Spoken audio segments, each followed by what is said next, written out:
Hans oli kehv saunamees. Põld oli tal nii vähe, et vaevalt peos suhu võis elada. Kord juhtus kuiv suvi tulema ja põud võttis kõik Hansu vilja ära, nii et oma seemetki enam kätte ei saanud. Sügis jõudis kätte ja sügisega ühes ka see rendimaksmise aeg. Külamehed läksid kõik renti maksma ja meie tuntud Hans hakkas ka raske südamega mõisa poole kõmpima. Olgu küll, et raske südamega, sest tal ei olnud mitte punast kopikut härrale oma maalapikese eest maksta. Said kõik jõukamad mehed härra juures maksud ära makst, siis tuli kord ka meie Hansu kätte härra ette minna, mida ta ka suure mure ja õhkimisega tegi. Nüüd palus tema härrat. Hea härra, ei ole täna mul sulle miskit anda. Põud võttis kõik vilja ära. Kannatage palun, kuni jälle paremad ajad tulevad. Maksa ära, mis sul maksta on. See pole minu asi, et sul vilja ei kasvanud. Kulla härra, kannatage ometigi poolgi aastat. Küll ma siis katsun maksta. Kasi põrgu oma loraga. Muretsa mulle nädali pärast rent siia ja ära enam muud räägi ühti. Hans nägi, et tema palvet siin enam midagi ei aidanud, võttis südame rindu ja hakkas põrgu poole rändama. Saigi põrgusse. Kui Hans põrgus mitmed toad ja kambred olid läbi käinud, jõudis viimaks ühte suurde tuppa, mis kullast ja kalliskividest hiilgas ja säras. Nii et Hans seda ilu ja toredust nähes üsna ära ehmatas. Kesktuba istus vanapagan kuldse aujärje peal. Vanapagan, kui Hansu nägi, kutsus ta oma juure ja küsis. Mis asja pärast sa tulnud oled? Mul polnud härrale renti maksta ja härra käskis mul niisuguse jutuga põrgusse minna. Ma siis tulingi. Härra käsk on täitmiseks. Siin annan mina sulle selle käsikivi. See saab sind hädast aitama. Sul omal ei pruugi temaga jahvatada, vaid ütle aga, kivike jahvata. Küll ta siis jahvatab. Ole sa tänatud. Võttis kivi kukile ja hakkas jälle kodu kõmpima. Kodu jõudes oli tema kohe esimene töö proovima hakata, kas kivi ka sõna kuulab. Niipea kui Hans seda sõna sai ütlend, kivike jahvata. Ja vaata, nii kohe hakkasid kivid kolinal ümber käima ja jahu tuli, mis soras, nii et Hansul kõik aidad ja hagerikud täis said. Nüüd müüs tema jahud ära hea hinna ette, maksis kõik oma võlad ära ja kogus ka musta päevade jauks.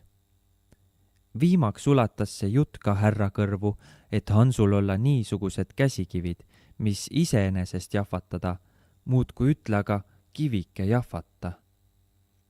Nüüd tõusis härral suur himu selle käsikivi järel ja saatis kohe mehed Hansu juurde, kes talt kivi ära võtsid ja härra kätte viisid. Nüüd hakkas härra kohe kivide headust proovima ja ütles. Kivike jahvata! Aga kivid ei kuulnud härra sõna ja ei liikunud paigastki. Nüüd läks Hans jälle põrgusse vanapagana juure kaebama, et härra tema käest käsikivid ära võttis. Vanapagan kuulas Hansu jutu ära ja ütles. Pole viga, sa saad oma käsikivi jälle kätte.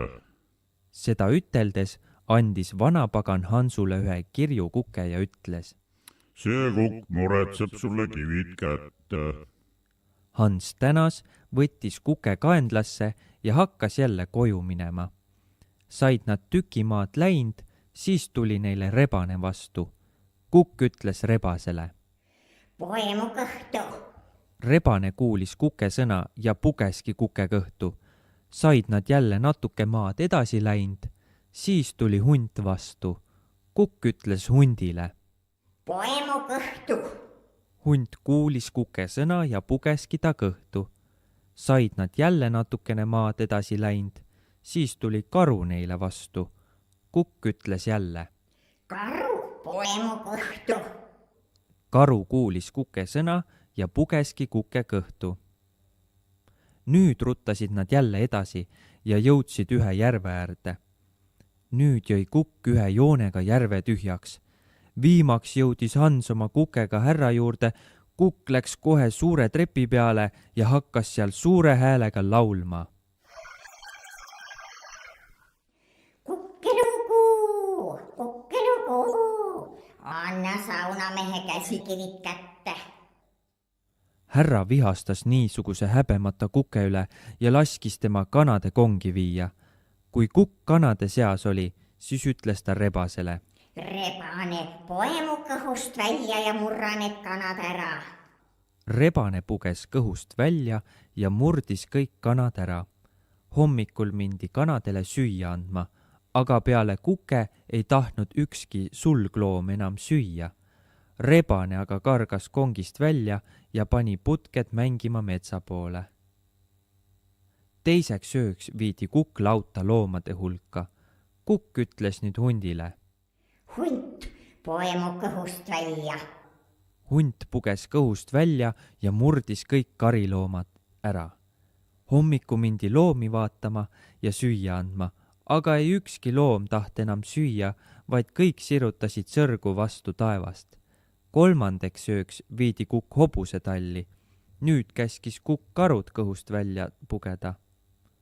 Karu puges Kuke kõhust välja ja murdis kõik hobused ära. Sedaviisi said kõik härra loomad otsa. Härra vihastas selle üle nii, et käskis kohe Kuke ära tappa. Kukk tapeti härra käsu peale ära, kisti suled pealt ära ja lõigati kõht lõhki, aga nüüd jooksis järvevesi Kuke kõhust välja ja tahtis kõiki ära uputada, aga viimaks kadus vesi jälle ära. Nüüd köeti ahi tuliseks ja pandi Kukk panniga ahju. Kui Kukk heasti juba oli küpsend, siis võeti ta ahjust välja ja härra sõi tema üksipäinis ära. Nüüd hakkas Kukk härra kõhus jälle laulma. Kukkelugu, anna saunamehe käsikivid kätte. Härra ei saanud nüüd ööd ega päeva rahu, vaid Kukk karjus aga ühte lugu. Kukkeluugu, kukkeluugu. Viimaks mõtlenud härra, et tema ometi ükskord kõhust välja tuleb, ütlenud sulasele. Võta ja löö tema pea otsast ära, kui ta välja hakkab pugema, kui ma oma asjale lähen. Sulane teinud nii, kui härra käskinud, aga löönud jälle härrat ennast nii, et härra suure valuga karjuma on hakanud ja ütlenud. Katsu, et need kivid siit silmapilk ära viite, sest hädast hakkab juba küll.